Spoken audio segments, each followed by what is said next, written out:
So a really good client of mine has one of the largest Revolutionary War collections in the world. And forever, I've been trying to get him to bring me something from John Hancock. He's one of my favorite founding fathers. So I'm here at my gallery because if he has something from Hancock and I purchase it from him, it's going to go straight in that showcase. Are you ready for this, Rick? That's John Hancock's pocket watch. I'm intrigued. And what's that? Wow, that's his waistcoat, right? From the 1700s. There's a lot more clothing you wore back then. Yes. I have John Hancock's waistcoat and a pocket watch he owned. And it comes with great provenance. It's been in the family ever since for the last 150 years. I purchased these items about 10 or 15 years ago in an auction, and I think the fairest price would be $400,000 for the pair. That's really cool. A watch back in late 1700s, it was like one of the biggest status symbols you could have, okay? Just to have any functioning watch, especially one made out of 18-karat gold, was an extravagance. Just to show you how rare watches were back then, notice he doesn't have a watch pocket on this. So this was incredibly expensive even at the day, but then again, Hancock was the richest man in New England. Right. To me, Hancock is like one of the most interesting of all the founding fathers. He was sort of a mobster because he did a lot of criminal activity. The way Parliament made it was like the only tea that could be purchased in the colonies was from the British East India Company. But tea from the Dutch East India Company was much cheaper, so John Hancock was smuggling it in. Right.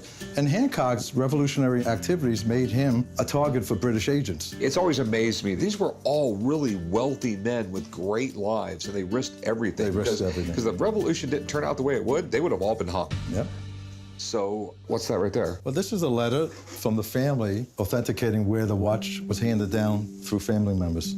The letter's dated 1890. That's pretty amazing. So how much do you want for these? I guess if I had to put a price on them, I'd sell the pair at $400,000. How about just the watch? Just the watch. I guess I'd price the watch at $150,000. So why don't we just do this? Why don't you just let me give you $125,000, and then we don't have to go back and forth. I don't have to go 100,000, you go 140, and then I go 110, and then we settle on 125.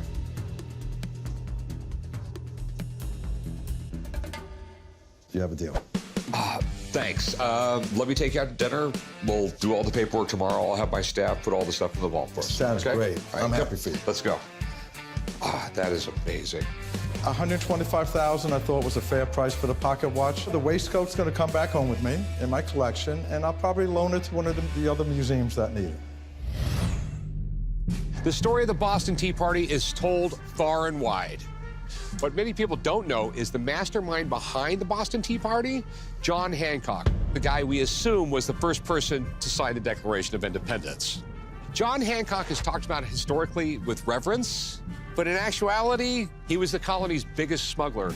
So I think it's fair to say that Hancock's motives weren't 100% noble when it came to the Boston Tea Party. Sure, he was against taxation without representation. He didn't like British rule over the colonies. But let's be real, this was affecting his bottom line. 116 patriots in Boston dressed up like Native Americans, and they boarded 3 English ships that had just imported 90,000 pounds of tea into the colonies. And they threw it all overboard into Boston Harbor. It was worth over $1 million in today's money.